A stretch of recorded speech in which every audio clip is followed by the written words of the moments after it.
Good morning, good afternoon, good evening, everyone. I am now currently in the middle of the Mediterranean Ocean.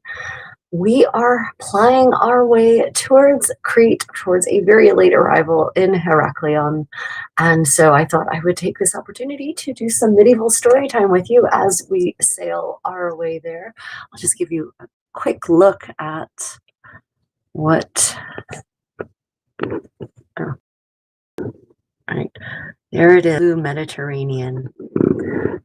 So I have some fun and interesting and exciting adventures for you today, everyone. We are going to be actually exploring the Lay of Marie de France. The Lays of Marie de France. So this is a new book that I've added to my collection recently, very recently. My condottiero purchased it for me. And there are some really classic tales in here that have sort of made it in many ways into the modern consciousness. And so I thought it would be really nice to share some of these fun stories with you. So very first thing, if you're there, please let me know if you can actually hear me, because I do not like talking into a void for no reason, although I suppose thumbs up are thumbs up. So yeah, the Lay of Marie de France. So first off, some words about our author. Marie de France is a Marie of France. Some people think mistakenly that that makes her a member of the royal French family. It does not. She was not a member of the royal French family. Her origins are a bit mysterious and debated. And, some people say she is the illegitimate sister of Henry II of England through his father, Geoffrey of Anjou, right? Other people say that she is the illegitimate daughter of Henry II of England. All we know is that she does end up in the court of Henry II of England, writing in French, because, of course, in the 12th century, the language of the court and literature in England was French, not English. So that is what we know about our authoress, as it were. She is a prolific writer, and she's definitely, I would say, one of the greatest authors of the Middle Ages. And she has a lot of different sorts of stories that encompass a lot of different sorts of topics. Emre Yilmaz, coming in from Istanbul, welcome to my medieval story time. We are actually en route to Crete, but we will be in Turkey. We will be in Izmir. Not Izmir, sorry, we'll be in Kujadazi tomorrow. And then on the weekend, on Sunday, we will arrive in Istanbul. We will be spending 2 days in Istanbul. So very excited to be back to the city. So yeah, the Lays of Marie de France. Lay, let me talk a little bit about the word lay. It's spelled variously, Lais, Lay, and there's some debate about the origins of the word lay and what it means. Some people say, some linguists, some paleolinguists say that lay comes from the old German word Leich, which means a melody or song or poem that is set to a melody. Other people claim that it is from the old Irish word laid, Laid, that also means song. I suspect that those two words actually share a common origin in any case. And so the word lay, no matter what, seems to be tied into the idea of poem, poetry, song set to a melody. And that makes sense, because the lay are definitely rendered in a poetic form that could easily be set to music. One theory is that actually the lay evolved out of the non-sung part of a story that would basically provide a summary to the listener before the bard or the troubadour actually sang the song itself, so that people would know what it is they were listening to. Because apparently, even in the Middle Ages, people had issues understanding all the words of songs, just like we do today. Medieval people apparently also misinterpreted the lyrics of their songs. And so providing a narrative, non-sung summary at the beginning of the song was a way so that people could just sit back, relax, and appreciate the beauty of the music and the beauty of the sung word, rather than focusing on what the story was actually saying. And so there are theories that that is actually what gave rise to the Arthurian, what we call the Arthurian romances, as a written form rather than as a musical form, that it actually initiated as the spoken narrative summary of the songs themselves. So yeah, some interesting background to lay. And yes, comment, see you, the last unicorn. Haha. Yes, so this is actually from The Hunt of the Unicorn. It's a tapestry series housed currently in the cloisters in Yonkers, New York. And this is actually, this unicorn is in fact a allegory for Christ, right? So this is, you can actually see the wounds, Christ's wounds from the spears, from the passion of the unicorn, from the hunt of the unicorn. And so here we have the unicorn in captivity is supposed to be Christ the Savior, basically, Christ on the cross, so to say. So yeah, that is what this tapestry stands for. So as always, am I in the USA? No, in fact, I'm on Queen Victoria, Cunard's Queen Victoria. We are cruising towards Crete. We were supposed to have already been in Heraklion by now, but unfortunately we had a medical evacuation in the middle of the night. And so we had to go pretty far off course towards an island because there was also a violent storm last night, a very violent storm. And so we had to actually get close to the island because they had to do a ship-to-ship transfer. They couldn't do a helicopter transfer. The winds were too high. So we actually added 5 or 6 hours to our route, which means we're getting into Heraklion midday instead of in the morning. Our plan is still, however, to go to Knossos, the great Minoan palace complex excavated and then remodeled by Arthur Evans, and we will be live streaming from that. So yeah. So no, currently not in the USA at all. Okay, so today I'm going to be reading to you 2 tales from Marie de France, because this is medieval story time for those who don't know. And these are modern English translations of 12th century stories written by Marie herself. And they focus on a variety of themes, violence and love and adultery. And there's certainly a good deal of moralizing about themes, especially of honor and fidelity at all levels, in all sorts of different relationships. And one of these is actually the tale of a werewolf. And I thought that would be particularly interesting as we're getting into the Halloween season, that we actually start building some connections between, the monsters of our modern world, so to say, the monster myths of our modern Western society, and with medieval society. And the tale of the werewolf is, in fact, not a new one at all. Now, this one might be, I think this is the oldest tale I've read of a werewolf. Doesn't mean there aren't older ones, and perhaps in other parts of the world, maybe in Eastern Asia or in the, no doubt, they also have tales of shapeshifters of some sort. This one is called Bisclavre, and the thing about this tale, but also in general, is that she claims to be writing about Breton stories. So stories from Britannia, sharing us tales from Britannia, Brittany in English. And even though these are not written in Old Breton, and we have apparently no surviving early medieval Breton literature. So this is sort of one of the only ways in which the old medieval literature of Brittany has actually been preserved, is through Marie's French undertaking, as she calls it. So it's interesting because, of course, Bretagne is very different from France in that it has the language Breton is a Celtic language at its heart. Whether the Celtic tales started on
Sorry, everyone. Apparently, the internet decided not to participate where I was sitting. So, oh dear.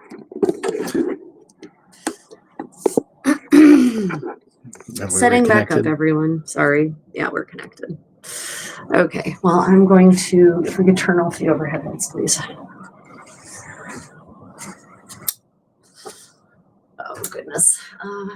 Sorry, everyone. Internet decided to not participate with where I was. So, resetting the stage. This was a bit of a test run for how to set up for a live stream in our cabin aboard Queen Victoria. So, lessons learned. Oh, well.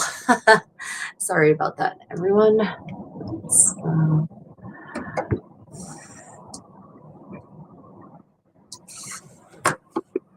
Rude.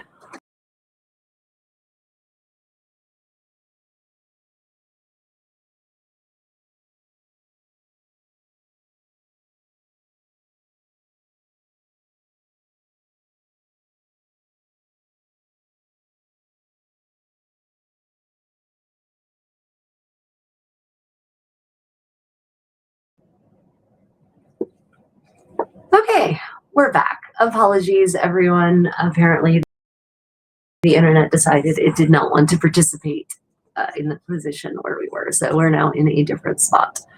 And of course, I had to block some trolls. Yeah. If there are icebergs in the Mediterranean, we have bigger issues than our ship sinking, really. Yeah. Jesus. Plenty of lighting, though. Go. And you're gone. Goodbye, Rudy. Goodbye, John. Okay, or not John. Yep. Wow.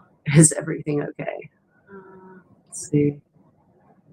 Goodbye. Okay, fantastic. Some spirits are messing with us. Yeah, well, the technology is always messing with me. Technology and I have a long and fraught, complicated relationship. Hanson, could you migrate the unicorn forward? Okay, so we were talking about Bisclavet and the Breton, right? So this is a tale specifically that takes place in Bretagne, in Brittany, and this is a story about fidelity and betrayal and love and the different forms that it can take, that all of those different aspects can take. So first thing, Bisclavet, Bisclavret is actually apparently, according to Marie, it means werewolf in Breton. We don't know if that's true or not, if that is what it means, but that's what she claims it does.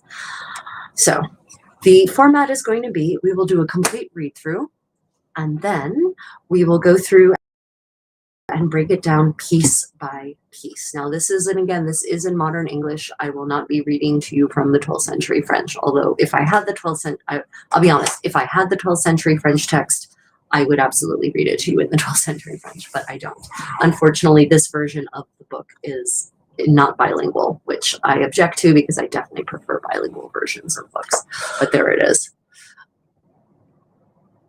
Yeah, am I using a tree for Wi-Fi? Absolutely. It's a tree on the top of our very 21st century cruise ship as we make our way towards Heraklion.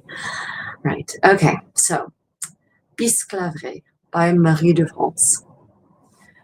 Since I am undertaking to compose lay, I don't want to forget Bisclavret.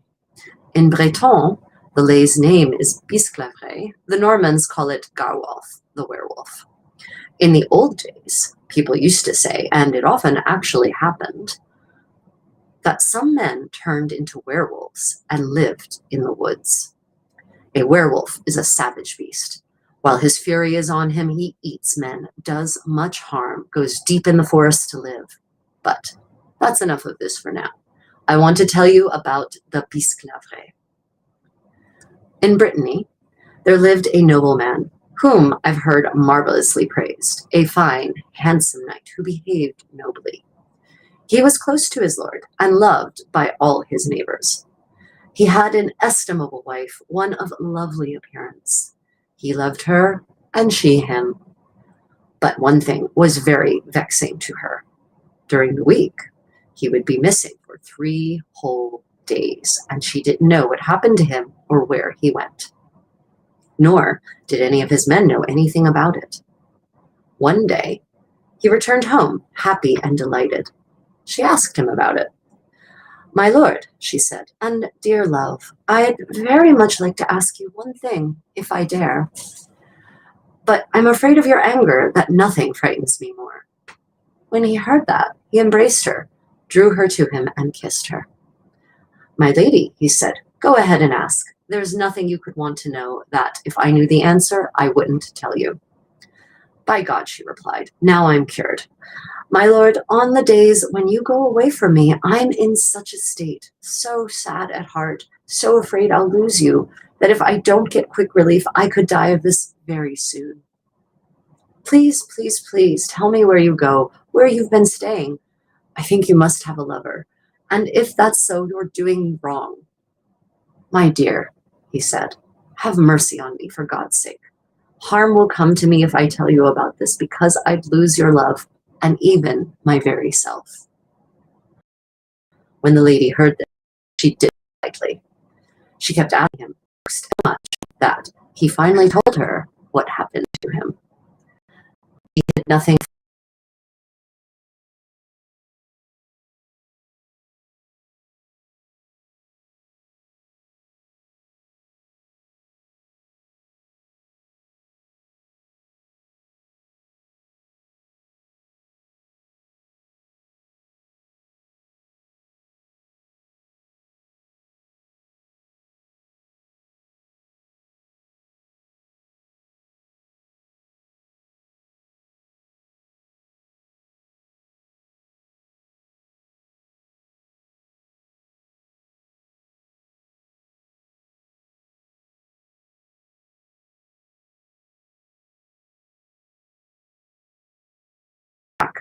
That's why I don't want their hiding place to be known."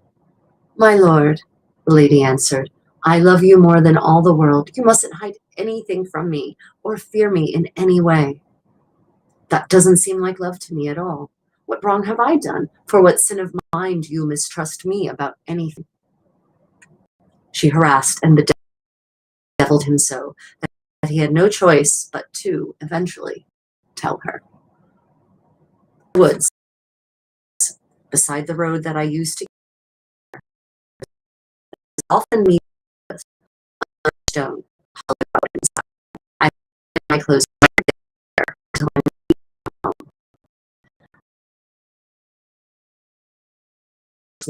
She was terrified of the whole adventure. Over and over she considered how she might be rid of him.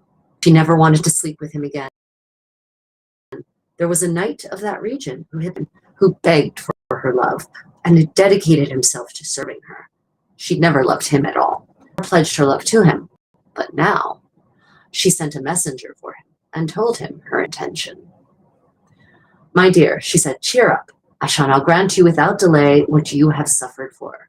You'll meet with no more refusals. I offer you my love and my body. Make me your mistress." He thanked her graciously and accepted her promise. She bound him to her by an oath. Then she told him how her husband went away and what happened to him. She also taught him the precise path her husband took into the forest. And then she sent the knight to get her husband's clothes. Thus, Bisclave was betrayed, ruined by his own wife. Since people knew he was often away from home, they all thought this time he'd just gone away forever. They searched for him and made inquiries, but could never find him. So they had to let matters stand. The wife later married the other knight, who had loved her for so long. A whole year passed, until one day the king went hunting. He headed right for the forest where Bisclave was. When they ran across Bisclave, the hunters and the dogs chased him all day and take him and tear him apart. At which point he saw the king and ran to him, pleading for mercy. He took hold of the king's stirrup, kissed his leg and his foot, saw this and was terrified. He called his companions. "My lords," he said, "come quickly. Look at this marvel. This beast is humbling itself to me. It has the mind of a man, and it's begging me for mercy. Chase the dogs away and make sure no one strikes it. This beast is rational. He has a mind.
From him.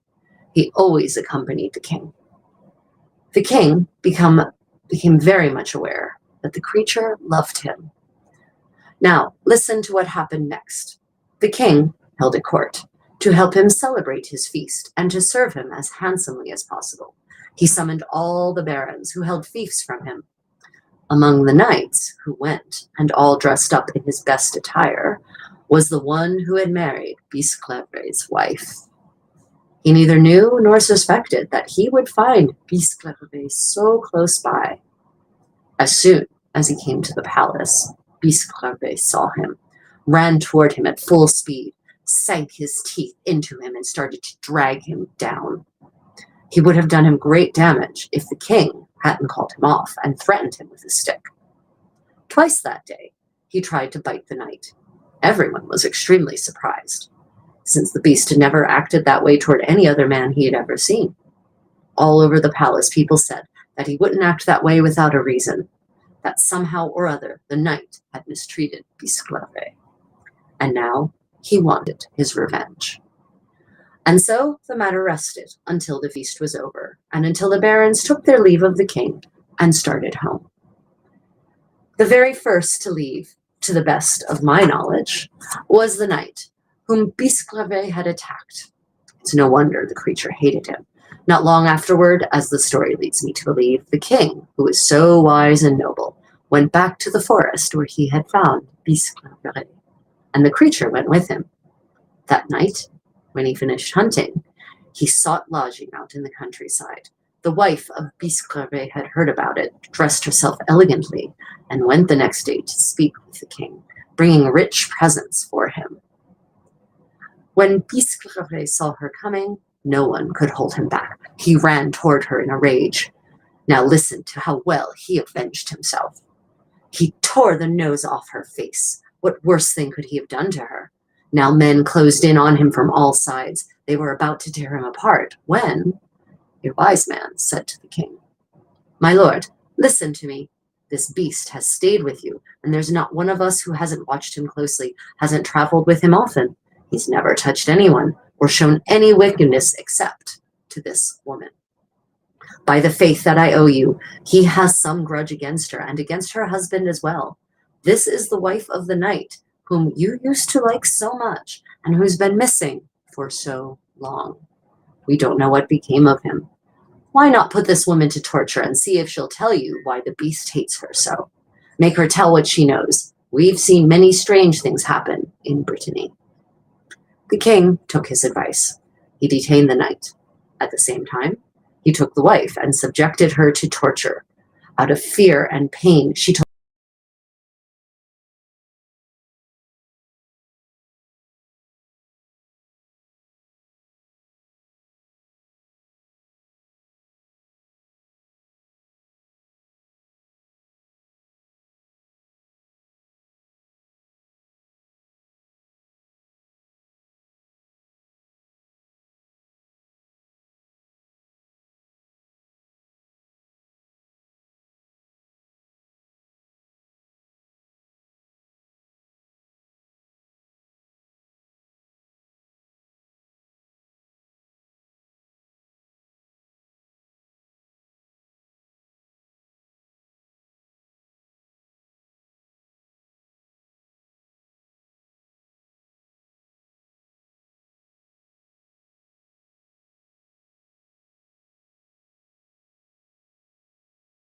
and closed all the doors on him.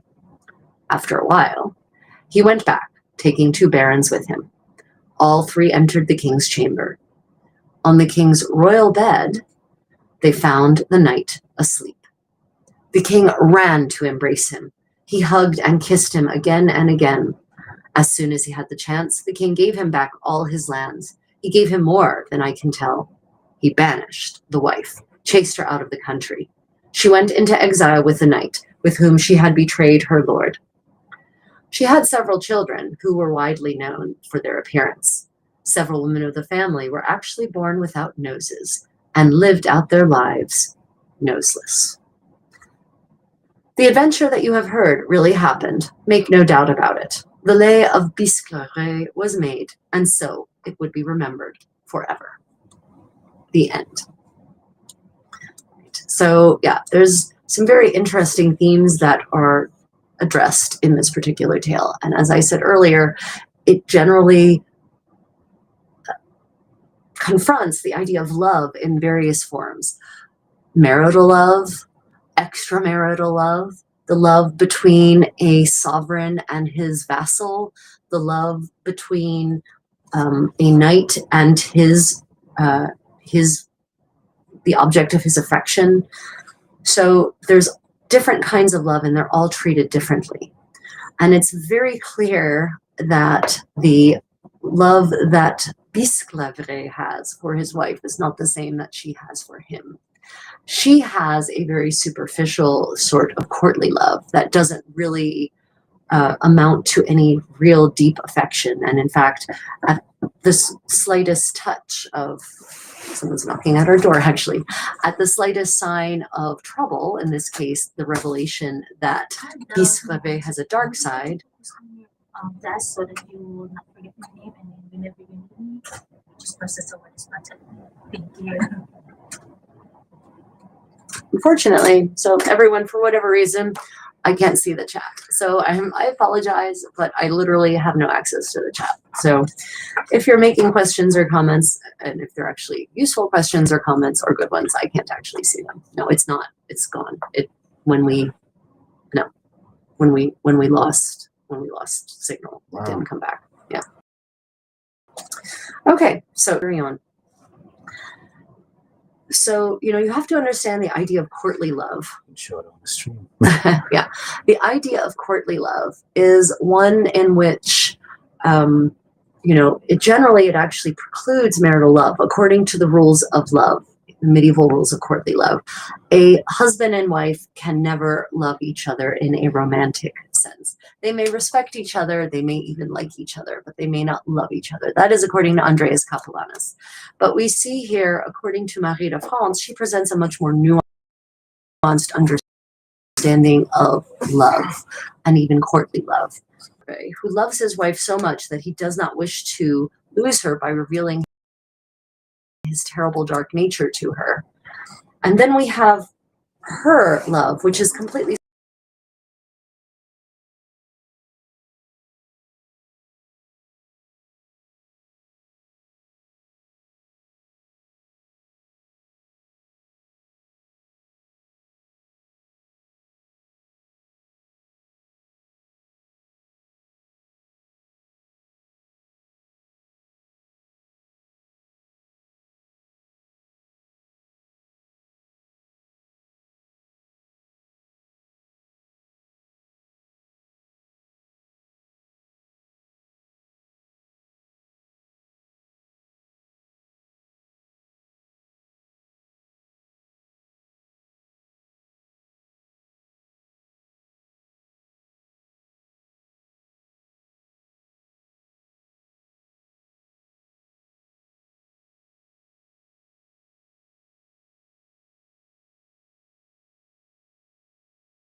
that we couldn't possibly really understand.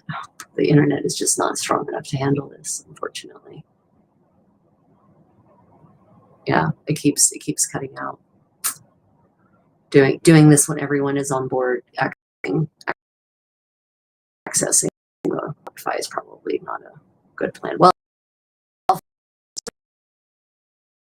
for this time, I have just finished reading this, I think, anyway, Les of Marie de France, the werewolf. It's a 12th century werewolf story, but it's a 12th century werewolf story framed in the court of a courtly king, and in sort of framed also by the tenets of courtly love. So it's a very unique sort of werewolf story. And the werewolf, the idea of the werewolf is, again, it's a metaphor for our inner beast that everyone has within them. And in fact, the wife proves that she does have her own cruel inner beast, for perhaps crueler than anything a wild animal could ever exude, because she plots and actually conspires to trap her husband forever in his wild form and to usurp him with another knight. And what's really gruesome about this is that it actually says here that this knight, she had never had any interest in this knight before at all. She says there was a knight of that region who had loved her for a long time, who begged for her love, who dedicated himself to serving her. She'd never loved him at all, nor pledged her love to him.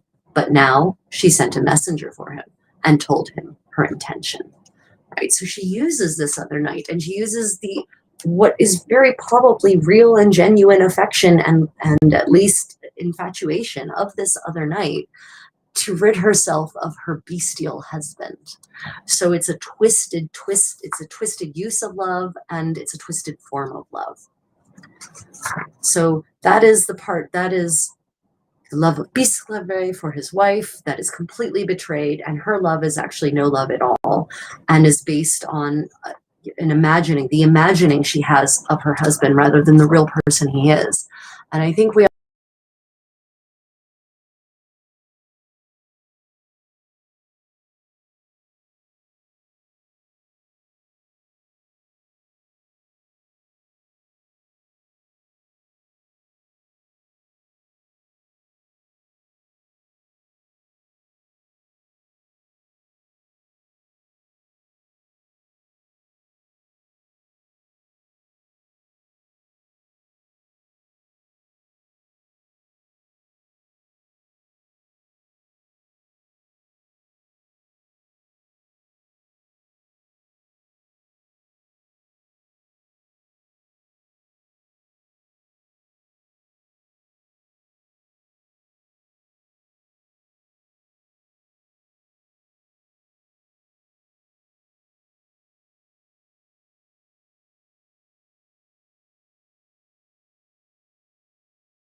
he bites her nose off. So even though, so that, we have this woman whose cruelty knows no bounds really, and she has no shame at all. So who is the real monster here? Is it the man who, through no fault of his own, must perforce turn into a werewolf periodically, who takes himself into the deepest woods so that he may harm no one? Or this woman who chooses to act upon her worst instincts and continues to perpetuate that act by continuing to hide his clothes from him? And so in the end, his revenge is actually modulated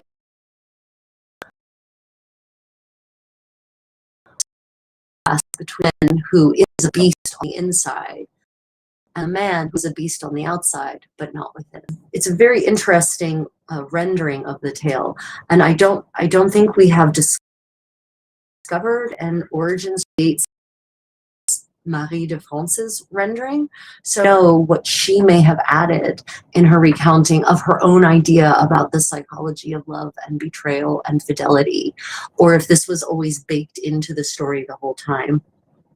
But it's very interesting.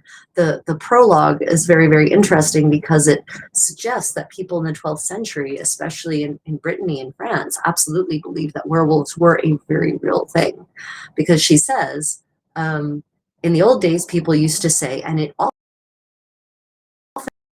actually happened, that some men and lived in the woods. A werewolf is a savage. While he is on him, he does much harm, goes to live. But that's enough of this for now. Right? So she talks about the old days. People used to say that men would turn themselves into werewolves. Right? So even by the 12th century, this was an old tale.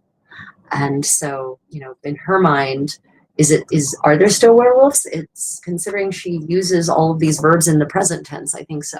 I think she thought there were still werewolves about. To imagine living in a world where that still has that level of wonder to it. Very, very interesting. So then we also talk about the fidelity between the king and his vassal, because Bisclave, once he's trapped in his werewolf form and he encounters the king, he's about to be ripped apart by hunting dogs. By the way, that's how medieval hunting went. They hunted with dogs.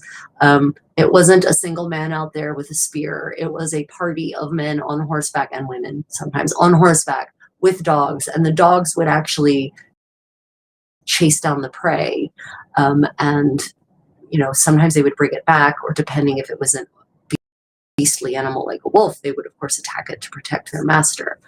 So that is very much what medieval hunting was all about. There was also, of course, hunting with birds of prey, and that's a different kind of hunting. Boar hunting would be done also with dogs, however, and the dogs would often actually have armor of a sort to protect them from being savaged by the boars.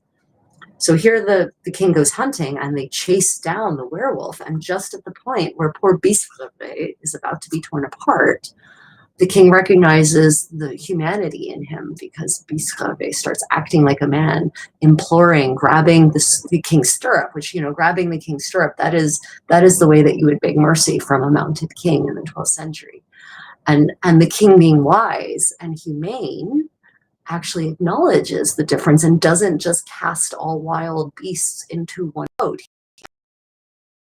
As it's sans d'hume, as it's in the original 12th century French, the sense of humanity that is contained within Bisclave, even though he has this monstrous form within, right? The man is still there within and yearning to come back out. So the king actually makes him part of his court. And so that a new bond is formed, even though the king doesn't realize it's actually just a continuation of the old bond between him and his loyal knight. This new bond is formed, and the king remains loyal to that up until the end, even to the point where they realize who this creature must be. So Bisclave's fidelity to his king is rewarded in that he's eventually restored not only to his former self, but given more lands and titles than ever before. So his fidelity, his love for his sovereign is rewarded, and in return for the sovereign's love for him, the sovereign has a loyal knight who will probably defend him to the death. Yeah, so that is the tale of Bisclave and the metaphor of the werewolf as the savage thing that lies within all of us, but that is only expressed in certain ways, and the idea that you do not have to look like a monster to be a monster, as encapsulated, as incarnated literally by the figure of his perfidious wife. So it's very interesting because this is a Breton tale, according to Marie, so Brittany. But she says, at the intro, she says the Normans call this Garwolf, the werewolf. And that shows this sort of universality of this idea of the werewolf, of the beast within that occasionally comes out and takes over and rules us and governs us. Of course, the connections between Brittany and culturally and Ireland and Wales, the Celtic traditions, the Celtic stories, it's actually through these French authors who picked up these tales and started writing them and translating them into French that actually allowed this world of Celtic myth and mythology, the world of the fairies, actually comes to Europe, to the continent in the Middle Ages through the Arthurian romances, because they are translated out of the Welsh and the Breton and possibly the Irish.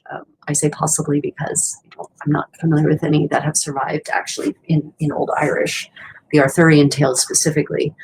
But through this lens, this 12th century, the lens of these 12th century authors, and that's all the result of the end of the so-called Dark Ages, right? So this tale, Bisclavret, has been brought to us because in the 12th century, there's this combination of factors that allows what is referred to as the 12th century Renaissance, right? It's an efflorescence of culture and literature.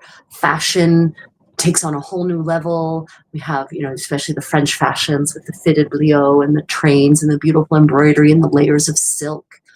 You have this literature that is suddenly being captured and written down everywhere in the vernacular, not just in France, in Germany, in Italy, in Spain, right? And in Irish, in Welsh. So the vernacular is now being used to tell these literary tales. And Marie, we know that Marie de France was very well educated and that she was very familiar with, for instance, with Ovid's works, with Ovid's Metamorphoses. And some of that is certainly captured here in Bisclavret, and it's hard to know if that's a parallel development.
Stories, she actually says, I have adopted, I'm telling you this story because Alfred the Great, King Alfred, translated Aesop's fables into Latin, and now I am translating it for you into French. So there's definitely a continuity of ancient literature, despite the so-called Dark Ages, that is a continuity across the first millennium AD, and that Marie picks up on. So this also indicates just how educated the nobility were, and probably because these stories are being recounted and told in various ways across all levels of society. It's not just going to be the nobility who are Greek legends, these tales from antiquity, from the ancient Mediterranean. So connections upon connections upon connections. Okay. So that is the tale of Bisclavret. And this book specifically, I really do like this particular translation. My only complaint about it is that it doesn't provide a bilingual translation with the original Old French on one side and the translation on the other. That's always my preference as a Romance language linguist. This is called The Lais, L-A-I-S, of Marie de France, translated with an introduction and notes by Robert Hanning and Joan Ferrante, or Joan Ferrante. I'm not certain if her name's English or what. Yeah. The Lais of Marie de France. Okay, well, everyone, because we are having connectivity issues, I am trying to decide, and I can't actually see the live chat at all. It has literally vanished. I have no idea what anyone is saying. I apologize for that. Technology sometimes becomes possessed by certain demons, and they torment me massively. The next tale I would like to read is an Arthurian legend, the tale of L'Enval. And this is another Breton lay, so it's another knight of Brittany, of Bretagne. And this one is interesting because it really does present the idea of Arthur, a king, being an ancient king, because she mentions by name the Picts and the Scots as being separate people. By the 12th century, the Picts were no longer a separate people. So it really does harken back to some original history, some very early medieval history, early European history that was still clearly common knowledge at some level by the 12th century. So that tale is very interesting from that perspective, but also there's tons of references to all sorts of Christian holidays and festivals. So it's an interestingly jarring and dissonant combination. But yeah, there's also the mention of Roman emperors here. And I may just do a clean read through of this. And then in my next medieval story time, or not, this one's actually rather long. I'd forgotten how long the file was. It's a very interesting tale, though, because it discusses things like clothing and courtly customs, and it mentions, ancient Roman emperors. So it's a very interesting combination of medieval and ancient history, sort of conflating those two worlds pretty handily. So today, if you are interested in my travel adventures, I'm currently on the Queen Victoria. We are sailing towards Crete, and in fact, I think we may have actually reached Crete. I just heard an announcement come up, so I think we may have finally reached the breakwaters, and the pilot is coming for our ship. We are we are mooring in Heraklion, and our plane is to go to Knossos, and we will be live streaming from Knossos. Yes, the Knossos, the Minotaur's labyrinth, as Arthur Evans fantastically claimed.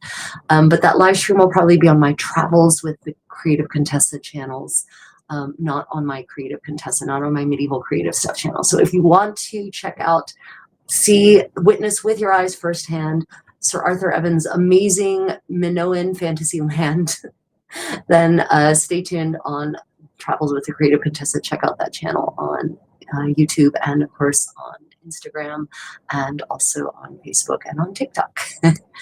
And we will be live streaming from there. We also plan, if we have time, we plan to walk the bastions. So Crete, Heraklion was organized, I guess you would call it, by the Venetians in the early modern period, and they built a massive, massive star fortress around the city, and the bastion is still there. So our plan was to walk around the bastion, live streaming and talking about the architecture and the history of the place, that sort of thing, showing you what Heraklion is like now.